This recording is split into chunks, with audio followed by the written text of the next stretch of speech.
Hoy vamos a dar este tema importante mientras nos preparamos. Usted ya tiene que preparar su pan, su jugo de uva o lo que tenga ahí para poder cenar con el Señor, porque creemos que hoy vamos a sellar la palabra que el Señor ya soltó mientras adorábamos. Ya el Señor se movió, ya el Señor empezó a soltar palabras que nos van a bendecir y vamos a sellar esta palabra. Creo que va a ser de una enorme bendición hoy, en este día domingo. La palabra del Señor siempre nos bendice, porque por la palabra nosotros podemos recibir su sanidad y a través del pan poder recordar todo el sacrificio, lo que Él hizo por nosotros. En la Santa Cena se produce el milagro, la bendición y salvación conforme a lo que Dios siempre nos da de una manera poderosa. Entonces es importante que cada vez que nosotros bendigamos su nombre, el Señor lo hace. Se conoce como Santa Cena el momento en cuando Dios estipuló esto para que el pueblo o la iglesia participara del pan y el vino, que es para hacer memoria del sacrificio de la cruz en todo lo que Él hizo. Esa es una fiesta de celebración o memorial que se ha hecho durante miles de años. Y esto nos ayuda mucho a entender la importancia en que el Señor, cuando dice en Mateo 26 que partió el pan y lo dio a sus discípulos y comieron todo y los bendijo, y ahí le habla al Señor que es parte del cuerpo de Cristo, como también lo hizo sobre el vino. Entonces, cuando nosotros cenamos, hay una gran bendición que recibimos, esa bendición de parte de Dios a través de promesas. La Santa Cena es parte de promesas de Dios. La Santa Cena es la bendición como lo hizo también con Melquisedec y con Abraham. Cuando Abraham estaba en la promesa, era Abraham, y luego Dios le da la promesa, pasa a ser Abraham, y después también se junta con Melquisedec, el sacerdocio del Melquisedec, y le da el pan y el vino. Y aquí tenemos muchas cosas que hay de bendición en lo que es la Santa Cena. Melquisedec, cuando le dio el pan y el vino a Abraham, pasó a ser la promesa hecha, y ahí Dios empezó a declarar constantemente la multiplicación, la prosperidad, la bendición, porque creyó. Comenzó Abraham a recibir la palabra de Dios. Por eso que nosotros pertenecemos al sacerdocio de Melquisedec. Esto es importante también entenderlo. No venimos del sacerdocio arónico porque falló. El sacerdocio de los Leví también fallaron, pero el que no falló, el sacerdocio de Melquisedec. Por eso Jesús, la orden de Cristo es la orden de Melquisedec. Esa es la orden de Cristo, viene de la orden de Melquisedec, no del sacerdocio arónico, no del sacerdocio Leví, porque ellos fallaron. Entonces, nosotros venimos también de la misma orden sacerdotal que la que hizo Cristo. Por eso que Melquisedec siempre lo representan como Cristo. Lo representan como Cristo, pero es la orden sacerdotal. Es la orden sacerdotal cual nosotros recibimos. Y eso lo hizo por el pan y el vino. Y aquí están los secretos de lo que es la Santa Cena, que la Santa Cena es de una palabra griega que es eucaristeo. Esa palabra nos conforta, nos bendice cuando dice que dio gracias. Dio gracias. Eucaristeo, dio gracias. Y ahí se produce la bendición. En la Santa Cena hay multiplicación. Quizás cosas nos puedan faltar, pero al cenar con el Señor nosotros somos bendecidos, somos prosperados también. Ahí lo mencionan los textos bíblicos. Produce una prosperidad, produce una bendición completa, total. Crea fe también, creer hacia la palabra.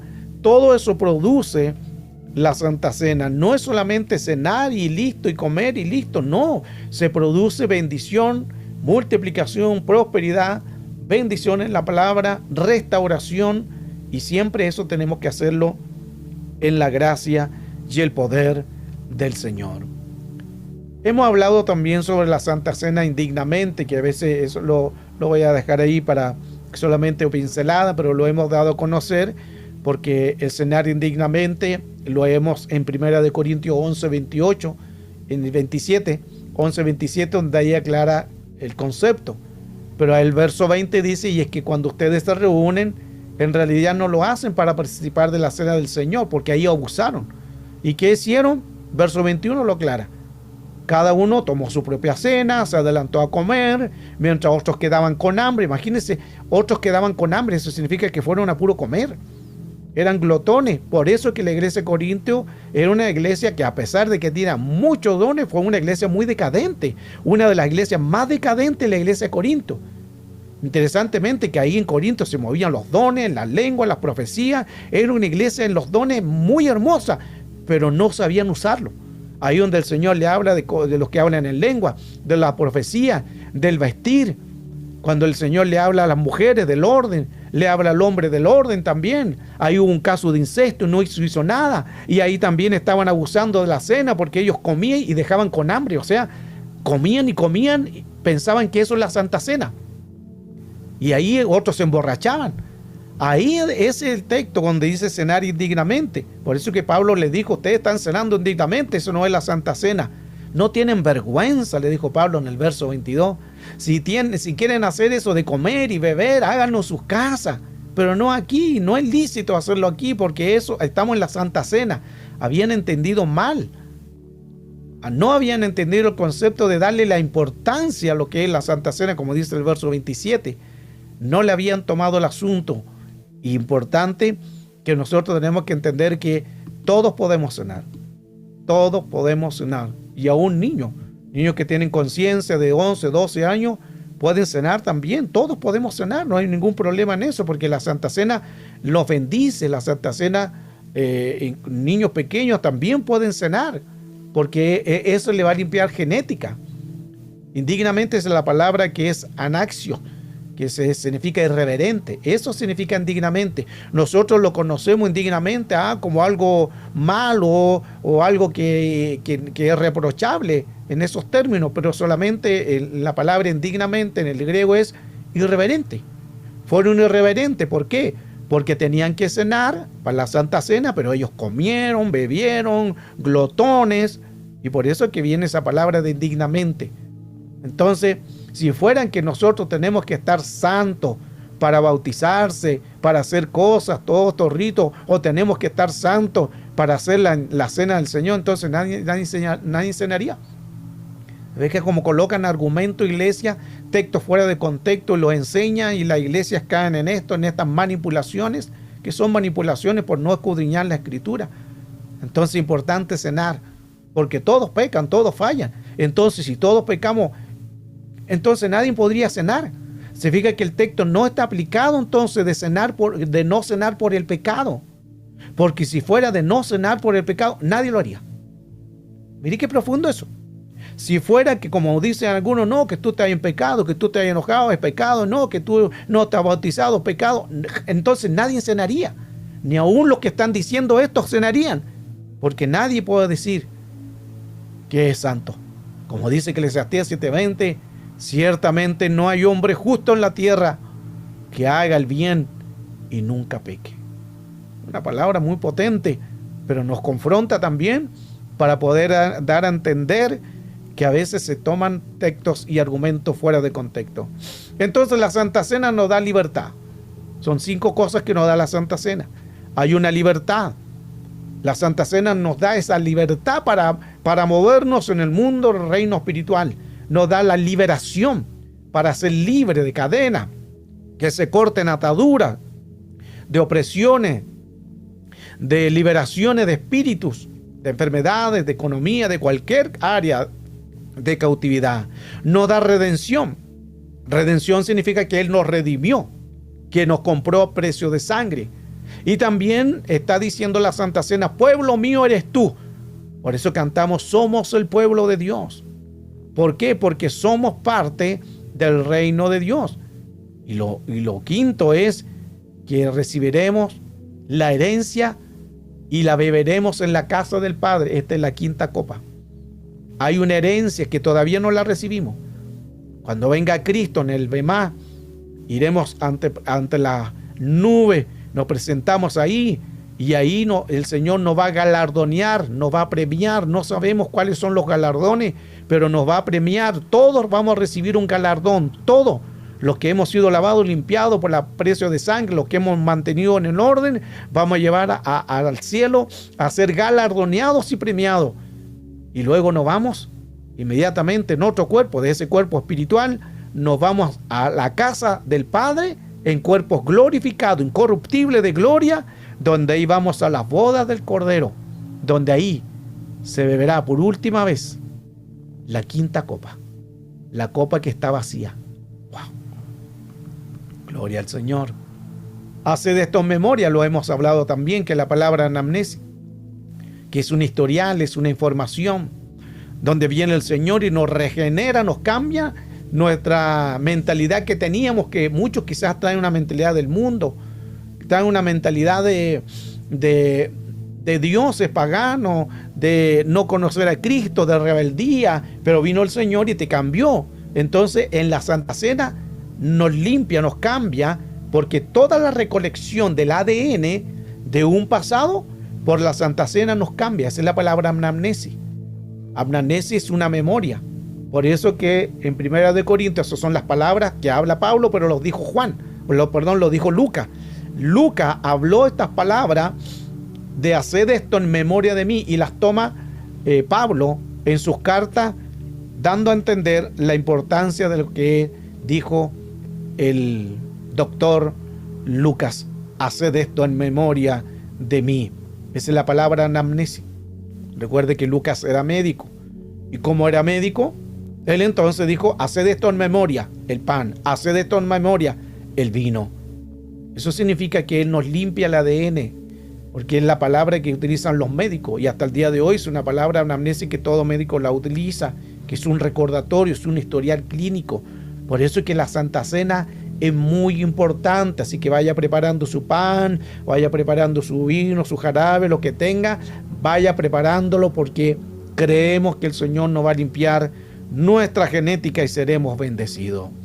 Anamnesis es el historial clínico. Cuando usted va a un médico, le van a preguntar antecedentes. Ejemplo, personas que han tenido enfermedades, o un cáncer, un problema en los huesos, un problema pulmonar o tiroides, siempre le pregunta: ¿hay alguien más en la familia que tenga esta enfermedad? Porque ellos saben lo que es anamnesis.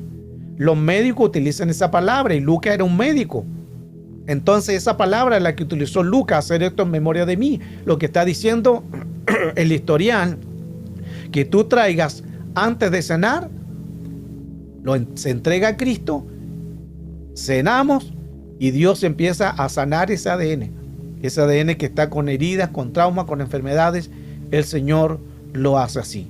Lo hizo también con Melquisedec, el rey de Salem, allí donde es el sacerdote del Dios Altísimo, que sacó el pan y el vino, que también representa la bendición, el cual, cuán importante es cenar. Pero hoy el tema quiero enfocarlo en esto. ¿Y cuál es el tema? Porque usted dirá: ¿qué tiene que ver el beso de Judas en la Santa Cena? Mucho. ¿Por qué tiene que ver? Porque recuerde que en la Santa Cena no todos estaban realmente en la comunión. Había uno que no estaba en la comunión. Es más, había uno que antes de llegar a la Santa Cena, la última cena, ya tenía en su mente traicionar al Maestro. Ya lo traía en su mente, él ya lo había preparado. No es que después de la Santa Cena él fue y preparó eso, él ya lo tenía listo, ya tenía hablado. Esto no fue de la noche a la mañana en que él dijo: bueno, después de la Santa Cena voy a ir a entregar al Maestro. No, antes de él ir a la Santa Cena, él ya tenía todo preparado. Ya había hablado con los fariseos, ya había hablado con los romanos, ya había hablado con el rey que estaba a cargo, con todos los que estaban ahí. Ya habían hecho un complot. Esto es lo que hace la traición. Por eso que hoy quiero hablar este tema profundizando, porque creo también que tenemos que derribar al hetairo. Hemos ya dado todos los beneficios de la Santa Cena, pero en la Santa Cena se va a levantar el hetairo. Wow. Así que preparemos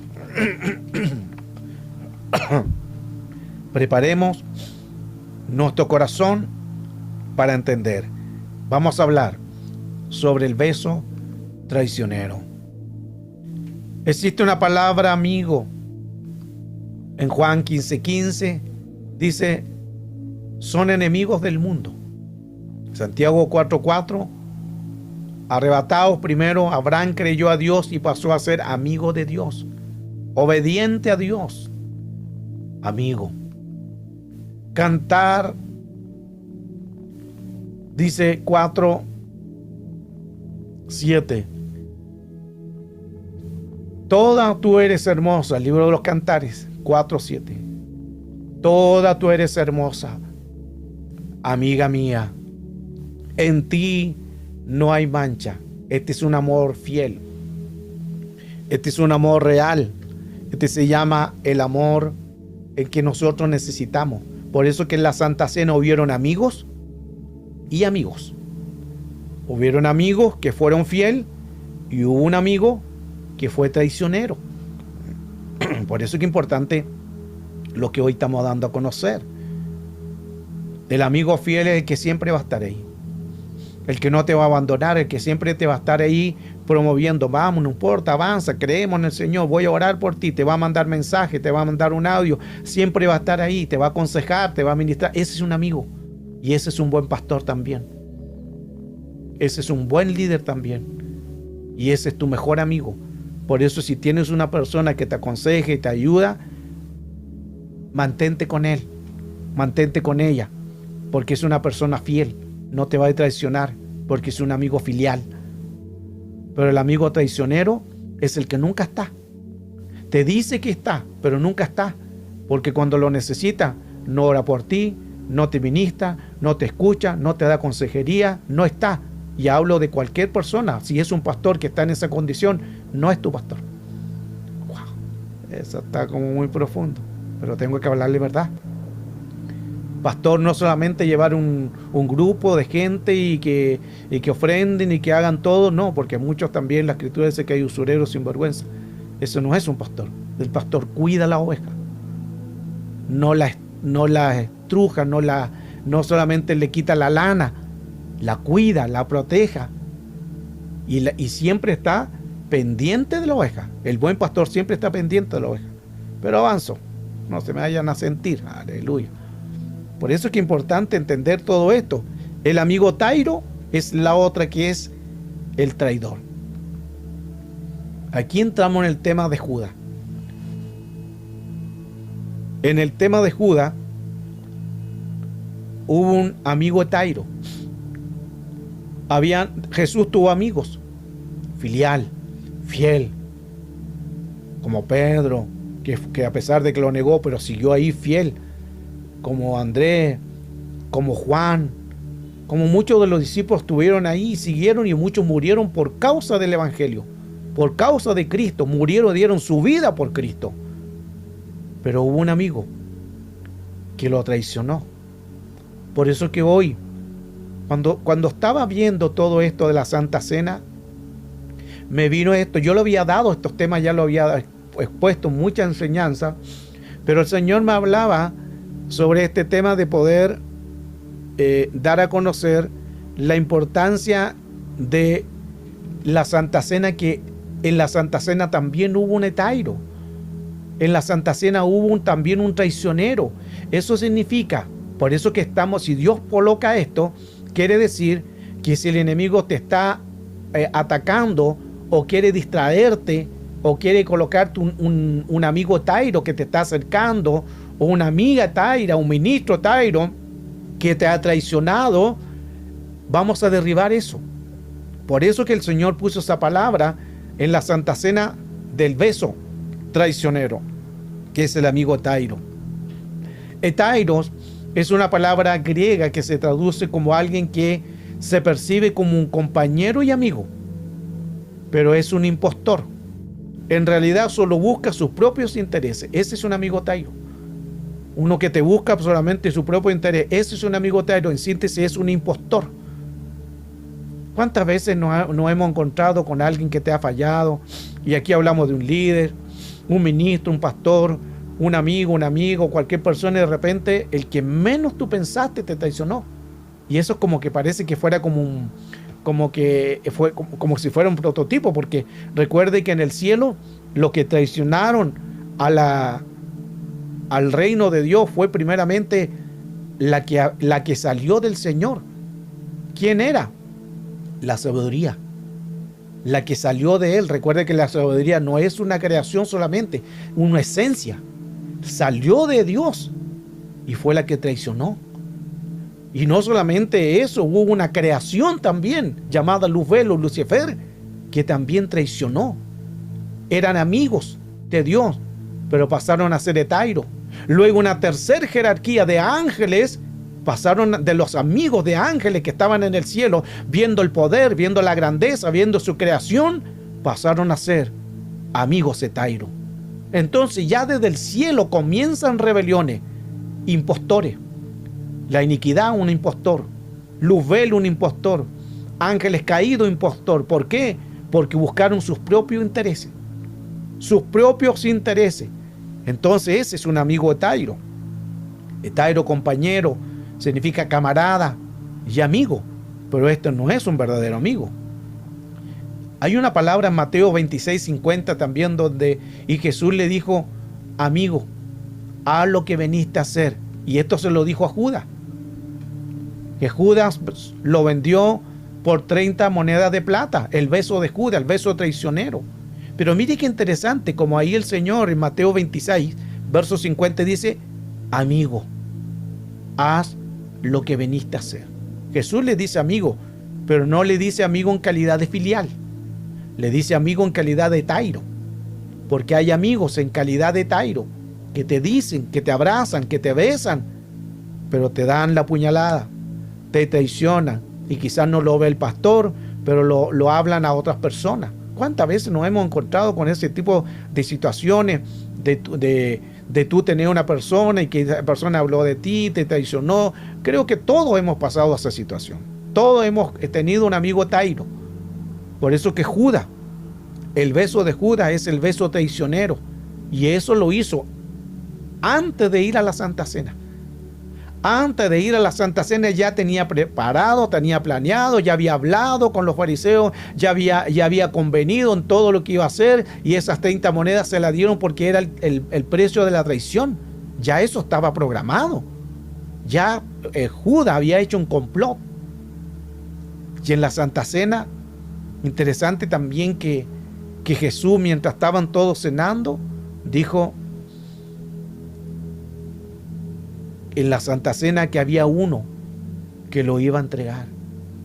Y todos quedaron ahí preocupados, pero ¿quién seré yo, Señor? ¿Quién será?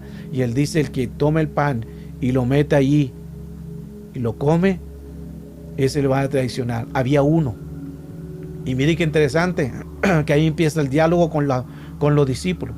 Cuando Jesús dijo, hay uno de ustedes que me va a traicionar, yo creo que todos como que se le cayeron, quedaron ahí preocupados, tristes, quizás otros diciendo, ¿quién será el traicionero? ¿O seré yo? Todos preocupados. Y pensaron, ¿seré yo, Señor? ¿Seré yo, Señor? Y empezaron los discípulos así, ¿seré yo, Señor? ¿Seré yo, Señor? Y le tocó a Judas. Y mire lo que dice Judas, ¿seré yo, Maestro? Mire la diferencia. Los demás discípulos dijeron, ¿seré yo, Señor? Pero cuando llegó a Judas, Judas dijo, ¿seré yo, Maestro? Judas tenía a Jesús no como su Señor, sino solo como su Maestro. Wow, potente todo eso. Solo como su Maestro, solo como su consejero, pero no lo tenía como su Señor. Tú tienes que tener a Jesús como tu Señor y Salvador. Y esto se provocó en la Santa Cena. Judas había traicionado con un beso, lo que menciona Mateo 26:50, Etairo, traición. Por eso que quiero derribar al final de esta reunión a todo Etairo. Aleluya. Y a lo mejor el Etairo quizás te traicionó. Un líder, un pastor, quizás ya el enemigo ya empezó a hablar mal de ti, alguien que habló mal de ti, alguien que no te fortaleció, a lo mejor alguien de la familia te traicionó. Vamos a derribar eso porque eso es una obra del enemigo, porque el enemigo toma personas, usa a alguien para hacerte sentir mal, para distraerte, para poder que el enemigo pueda distraerte de la voluntad perfecta de Dios, y a lo mejor muchos estarán pasando esta situación, por eso que luego lo vamos a hacer en oración. Mateo 22, 12 al 13 dice, y le dijo: amigo, está en las bodas. ¿Cómo entraste aquí sin traje de boda? Y él enmudeció. Entonces el rey dijo a los sirvientes: atadle las manos y los pies y echarlo a las tinieblas de afuera. Allí será el llanto y el crujir de dientes. Mire qué importante eso. Y dice, y entonces el rey. Aquí viene alguien y le dijo: amigo. ¿Quién le dijo eso? El rey. El rey le dijo: amigo, ¿cómo entraste aquí? Recuerde que el Señor, nuestro Jesús, es Rey de Reyes y Señor de Señores. Entonces este es un acto muy profundo, porque el rey le dice, cuando lo vio ahí sentado, le dijo: amigo. Y mire que le dice: amigo. Amigo, ¿cómo entraste aquí? Pero no se le dice, no lo dice en amigo filial, sino le dice amigo Tairo. Esa palabra amigo también es considerado como un ministro, como un compañero de batalla, como un compañero de milicia. Y él respondió y le dijo a uno de ellos: amigo, no te hago ninguna justicia. Este es Mateo 23. ¿No conveniste conmigo en un denario? Mire qué interesante, esto es lo que habla de la traición. Amigo, ¿no conveniste en un denario? Volvemos a la palabra de Tairo. Este es a veces lo que sucede cuando se trabaja en la obra. En la obra del Señor, aquí vemos los que estaban trabajando una viña, y el que estaba a cargo le empezó a pagar a cada uno, y llegó alguien que llegó al último, personas que llegaron después. Y después, cuando él les paga, les pagó a todos igual. Y nos faltó el etairo que dijo: pero Señor, este viene recién llegando y le das igual un denario igual a nosotros. Y el Señor le dice: ¿y en cuánto conveniste tu trabajo? ¿No fue en un denario? Entonces, ¿por qué alegas? ¿Por qué alegas? Si tu trabajo lo conveniste en un denario y aceptaste el denario, estás trabajando por un denario. Y si yo quiero, le doy a él un denario, porque él también es digno de un denario, porque es un pacto. Se fija que van a haber siempre los traicioneros. Pero ¿por qué está predicando? ¿Por qué él le está enseñando? ¿Por qué él le está ayudando? Se van a levantar los etairos. Un denario es un salario de un día de trabajo. Pero habieron personas que querían traicionar. Mateo 11, 16, ya me queda poco. Pero ¿con qué compararé a esta generación? Es semejante a los muchachos que se sientan en las plazas y dan voces a los otros y dicen: os tocamos la flauta y os bailasteis, entonamos endechas, cánticos fúnebres y no os lamentáis. De los ociosos. Acá habla los muchachos que dan voces a la generación de Tairo, pero no oyen el llamado, no oyen la palabra. Están ahí, están en las plazas, no quieren escuchar la voz de Dios. Son también los etairos. El femenino de la palabra etairo, y mire que esto es importante, la parte femenino o femenina, que es la misma expresión, la parte es femenino, en la parte de la palabra etairo es etaira. Está el etairo y está etaira. Y etaira eran las prostitutas de la antigua Grecia. Mire qué profundo eso. Que se prostituían en grupos selectos en sus clientes frecuentemente y periódicamente. Y ahí se le llamaban las etairas. Por eso que cuando hablamos del hetairo, está diciendo amigo prostituto. Wow. Y cuando hablamos de alguien, de una mujer, de taira, amiga prostituta. Mire qué importante todo esto. Por eso es que hay personas que se levantan porque son espíritus, y no solamente de prostitución, área sexual. No, aquí no está hablando de eso. Está hablando de prostitución a la palabra, del adulterio espiritual a la palabra. Está hablando de la prostitución a la palabra, a la profeta mayor. Entonces están los hetairos, los prostitutos, y están las hetairas, las prostitutas. ¡Wow! Qué profundo todo esto, lo que el Señor hoy nos está enseñando. Por eso es que el Señor nos va a librar de todo el hetairo. Todos los hetairas que te han traicionado, todos los que se han levantado, los vamos a llevar a la obediencia de Cristo. Y vamos al final. El pan. Este es mi cuerpo, que por ustedes es dado. Lucas 22, 19. Y luego el vino, que el vino representa que es la copa, que es la sangre que el Señor derramó por nosotros en madero de cruz. Esto es lo que el Señor hizo todo por amor. Por eso es que representa el pan y el vino, lo que ahí está en la pantalla. Es su cuerpo flagelado, su cuerpo herido, torturado, todo lo que él hizo. Recuerde que le golpeaban la cabeza para hacerle que perdiera la memoria, por la sangre, para que las células, con los golpes en la cabeza, para destruir las células, las neuronas, y para que pueda producirse ahí toda esa contaminación, toda esa área en que él pueda perder la memoria por la sangre. Lo que quería hacer el enemigo era que él llegara, antes de decir, en tus manos comiendo un espíritu, o perdónalo porque no saben lo que hace, el enemigo le golpeó a Jesús en la cabeza para que tuviera pérdida de memoria. Por eso le golpearon la cabeza con un palo, le colocaban la corona de espinas, le golpeaban su rostro, sangre, la flagelación, la corona de espinas, sangre, los golpes, hubo sangre también.